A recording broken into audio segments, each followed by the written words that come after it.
ఆంధ్రప్రదేశ్లో వాలంటీర్లను జైల్లో పెట్టి వారిపై క్రిమినల్ కేసులు నమోదు చేసేందుకు కేంద్ర ఎన్నికల సంఘం సిద్ధంగా ఉంది అంటూ కూడా ఒక వార్త ఇప్పుడు సోషల్ మీడియాలో చక్కర్లు కొడుతున్న నేపథ్యంలో ఈ అంశానికి సంబంధించి మనతో మాట్లాడేందుకు ప్రముఖ రాజకీయ విశ్లేషకులు, ప్రముఖ సీనియర్ జర్నలిస్ట్ సిఎస్ రావు గారు మనతో ఉన్నారు. సార్తో మాట్లాడు. సార్ నమస్తే. సార్ నమస్తే. సార్, ఆంధ్రప్రదేశ్లో వాలంటీర్లను జైల్లో పెట్టేందుకు, వాళ్ళపై క్రిమినల్ కేసులు నమోదు చేసేందుకు కేంద్ర ఎన్నికల సంఘం సిద్ధమవుతోంది అంటూ కూడా ఒక వార్త ఇప్పుడు సోషల్ మీడియాలో చక్కర్లు కొడుతుంది. ఏంటి సార్, వాలంటీర్ల మీద కేసులు పెట్టేదానికి కేంద్ర ఎన్నికల సంఘం ఎందుకు సిద్ధమవుతుంది అంటే ఏం చెప్తారు? వాళ్ళ మీద కేసులు పెట్టకుండా జైలుకు పంపించకుండా ఉంటే వాళ్ళని నిలువరించేటువంటి పరిస్థితి ఎన్నికల కమిషన్ దగ్గర లేదు, ఆ వ్యవస్థ కూడా లేదు. ఎన్నికల కమిషను ఎంత వారించినప్పటికీ, ఎన్ని ఆదేశాలు ఇచ్చినప్పటికీ, ఎన్నికల కోడ్ వచ్చిన తర్వాత కూడా వాలంటీర్లు వెళ్ళి ప్రచారం చేస్తూ ఉన్నారు. ఎలాంటి ప్రచారం చేస్తూ ఉన్నారు? ఇంటింటికి వెళ్ళి గత 5 సంవత్సరాల నుంచి ఎవరెవరికి ఎంత లబ్ధి చేకూరింది, ఏ పథకం కింద ఎంత లబ్ధి చేకూరింది అని చెప్పి ఒక లిస్ట్ చేసి, ఆ లిస్ట్ మొత్తం మీ కుటుంబానికి 2,60,000 చేరింది, లేదా మీ కుటుంబానికి 3 లక్షలు చేరింది, లేదా మీ కుటుంబానికి 4 లక్షలు అయింది, కాబట్టి మీరు సంతకం పెట్టండి అని చెప్పి సంతకం పెట్టించుకొని వాళ్ళ చేత కేవైసీ చేయించుకుంటున్నారు. కేవైసీ చేయించుకొని మీరు రాబోయేటువంటి ఎన్నికల్లో మీరు మళ్ళీ జగనన్నకి ఓటేయండి అని చెప్పి వాలంటీర్లు బయట ప్రచారం చేస్తున్నారు. దానికి సంబంధించినటువంటి వీడియోలు కూడా ఈవిజిల్ అనేటువంటి యాప్లో అప్లోడ్ చేస్తూనే ఉన్నారు. తెలుగుదేశం పార్టీ, జనసేన కార్యకర్తలు, అలాగే సామాన్య పౌరులు, వీళ్ళందరూ కూడా అప్లోడ్ చేస్తూనే ఉన్నారు. అయినప్పటికీ వాలంటీర్లు లెక్క పెట్టడం లేదు.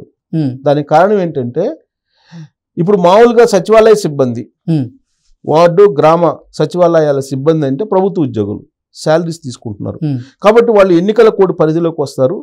ఎన్నికల కోడ్ పరిధిలోకి వచ్చినప్పుడు వాళ్ళు ఎన్నికల కోడ్ని అతిక్రమిస్తే వాళ్ళ మీద ఎలాంటి చర్యలు తీసుకోవాలి అనేది రాజ్యాంగంలో చాలా క్లియర్గా ఉంది. అలాగే సిఆర్పిసిలో కూడా ఉంది. కానీ ఇప్పుడు వాలంటీర్లు ఏం చేయాలనేది ఎన్నికల కమిషన్కి అర్థం కానటువంటి పరిస్థితి. ఏంటి, వాళ్ళు ఉద్యోగులా కాదా? ఉద్యోగుల పరిధిలోకి వస్తే వాళ్ళకు సపరేట్ సెక్షన్స్ పెట్టి వాళ్ళని శిక్షించవచ్చు. కానీ వీళ్ళు ఎవరు అనే దాని మీద సందిగ్ధత ఉంది. పైగా వాలంటీర్లు వైఎస్ఆర్ కాంగ్రెస్ పార్టీ కార్యకర్తలు అనేది ఆల్రెడీ ఎప్పుడో విజయసాయి రెడ్డి చెప్పారు. జగన్మోహన్ రెడ్డి ఇటీవల కాలంలో మీటింగ్లు పెట్టి ఈసారి మీరు గెలిపించాలి నన్ను, లేదంటే మీ ఉద్యోగాలు పోతాయి, కాబట్టి మీరే నన్ను గెలిపించాలి అని చెప్పి ఆయన చెప్పి ప్రోత్సాహకాలు ఇచ్చి, వాళ్ళకి బహుమతులు ఇచ్చి రకరకాల అవార్డులు కూడా ప్రకటించారు. ఏది, వాలంటీర్లకి. వాలంటీర్ వీర చక్ర అవార్డులు ఇచ్చినట్టు ఇచ్చేశారు. ఇచ్చి నగదు బహుమతులు కూడా ఇవ్వడం జరిగింది. ప్లస్ ఈ మధ్య శాలరీ కూడా ఒక 500 పెంచి అదనంగా వర్క్ చేయాలి, మీరు చొక్కా మడత పెట్టండి, చొక్కా మడత పెట్టి ముందుకు కదలండి అని చెప్పి పిలుపునిచ్చారు. వాళ్ళు నిజంగానే చొక్కా మడత పెట్టి ఇళ్ళకి వెళ్తున్నారు. ఇళ్ళకి వెళ్ళి ప్రచారం చేస్తూ జగనానికి ఓటేయండి అని చెప్పి ప్రచారం చేస్తూ ఉన్నారు. సో ఇది బరితెగ్గింపు, వాలంటీర్ల బరితెగ్గింపు. ఇక్కడే ఎన్నికల కమిషన్ చాలా సీరియస్ అవుతుంది. ఎందుకంటే ప్రతిరోజు కూడా ఈ విజిల్ యాప్లో ఈ వాలంటీర్ల ప్రచారమే అప్లోడ్ అవుతుంది. వీళ్ళని ఏ విధంగా కట్టడి చేయాలి అనే దాని మీద మొత్తం రాజ్యాంగంలో ఉన్నటువంటి అంశాలన్నింటినీ పరిశీలిస్తే దాంట్లో చాలా క్లియర్గా ఏముందంటే, కాంట్రాక్ట్ ఉద్యోగులు కానీ, అవుట్ సోర్సింగ్ కానీ, వాలంటీర్లు కానీ ఎవరైనా సరే గౌరవ వేతనం తీసుకుంటున్నటువంటి వాళ్ళు కూడా ఎన్నికల కోడ్ పరిధిలోకి వస్తారు. కాబట్టి వాళ్ళ మీద క్రిమినల్ చర్యలు తీసుకోవడానికి అవకాశం ఉంది అని చెప్పి ఒక నిర్ధారణకు వచ్చింది ఎన్నికల కమిషన్.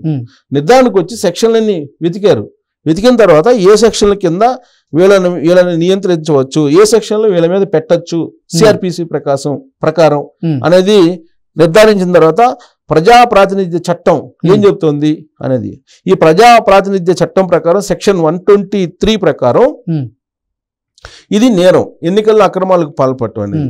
అది ఉద్యోగస్తులు కావచ్చు, గౌరవవేతనం తీసుకున్నటువంటి ఆశా వర్కర్స్ కావచ్చు, గౌరవవేతనం తీసుకుంటున్నటువంటి అవుట్ సోర్సింగ్ సిబ్బంది కావచ్చు, గౌరవవేతనం తీసుకున్నటువంటి కాంట్రాక్ట్ సిబ్బంది కావచ్చు, గౌరవవేతనం తీసుకుంటున్నటువంటి వాలంటీర్లు కావచ్చు. వీళ్ళకి ప్రజా ప్రాతినిధ్య చట్టం సెక్షన్ 123 అనేది ఖచ్చితంగా వర్తిస్తుంది అని చెప్పి తేల్చారు. ఎలక్షన్ కమిషన్ తేల్చి ఈ సెక్షన్ను అమలు చేస్తే వాళ్ళు నేరం చేసినట్టు అవుతుంది. సో అభ్యర్థులకి ఎవరికైనా అనుకూలంగా ప్రచారం చేసినా, లేదా వ్యవహరించినా, ఓటు వేయాలని ప్రభావితం చేసినా సెక్షన్ 129 ప్రకారం కేసు నమోదు చేయొచ్చు అని చెప్పి ఇప్పుడు ఎన్నికల కమిషన్ ఒక నిర్ధారణకు వచ్చింది. ప్రజా ప్రాతినిధ్య చట్టంలోని సెక్షన్ 134A ప్రకారం పబ్లిక్ సర్వెంట్ల కింద వీళ్ళు వస్తారు. వీళ్ళు ఎన్నికల ఏజెంట్లుగా కానీ, పోలింగ్ ఏజెంట్లుగా కానీ, కౌంటింగ్ ఏజెంట్లుగా కానీ ఉండరాదు.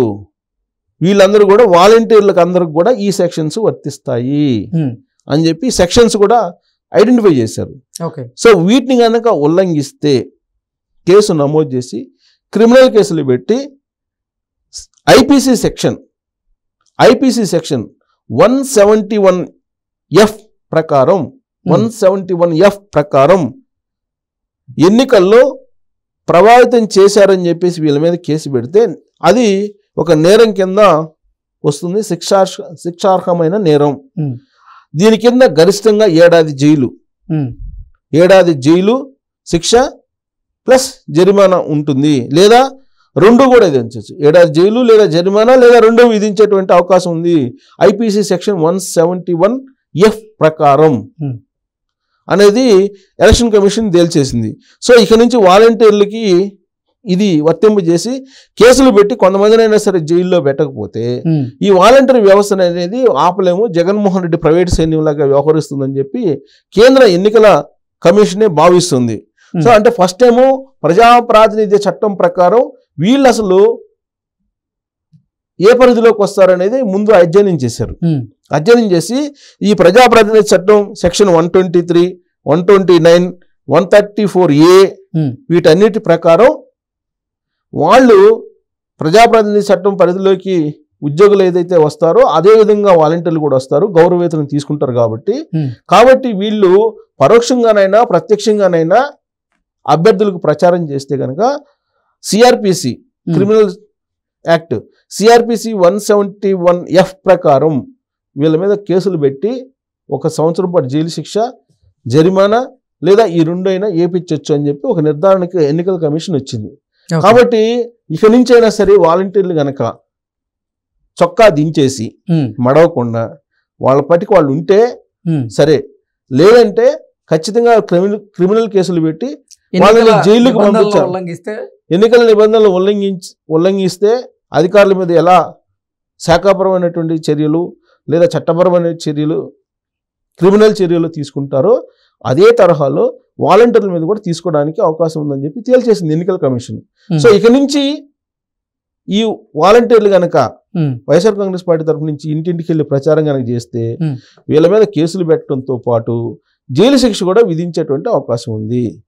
So criminal section 170 CrPC 171F నిబంధనలు కూడా వాళ్ళు తేల్చేశారు. దాని ప్రకారం కేసు పెట్టి లోపల వేయచ్చు.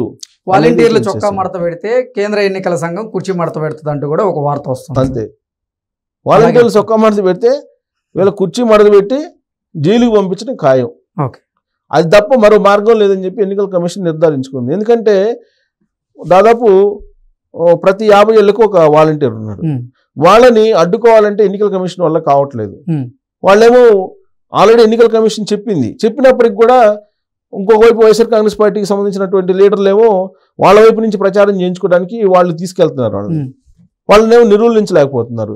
ఇంకొంతమంది వాలంటీర్లు లేదు అసలు మాకు ఉద్యోగం వద్దు అంటున్నారు. అసలు ఇదంతా కాదు, మీరు మొబైల్స్ ఇచ్చేసేయండి అని చెప్పి కొంతమంది దగ్గర మొబైల్స్ కూడా తీసేసుకుంటుంది. అంటే డేటా ఉంటుంది కదా, ఆ మొబైల్స్ కూడా తీసేసుకుంటుంది. సో టోటల్గా ఇప్పుడు బహుశా నేను అనుకోవటం ఇప్పుడు విజిల్ యాప్లో కానీ లేదంటే కేంద్ర ఎన్నికల సంఘానికి కానీ రాష్ట్ర ఎన్నికల సంఘానికి కానీ ఫిర్యాదులు వెల్లువెత్తుతున్నాయి వాలంటీర్ల మీద. సో నాకు తెలిసినంత వరకు మొబైల్స్ హ్యాండ్ ఓవర్ చేసుకుని వాళ్ళ మీద కొంతమంది క్రిమినల్ చర్యలకు తీసుకోవడానికి అవకాశం ఉందని చెప్పి ఈ ప్రాతినిధ్య చట్టాలు కానీ సిఆర్పిసి కానీ చెప్తుంది. Okay sir.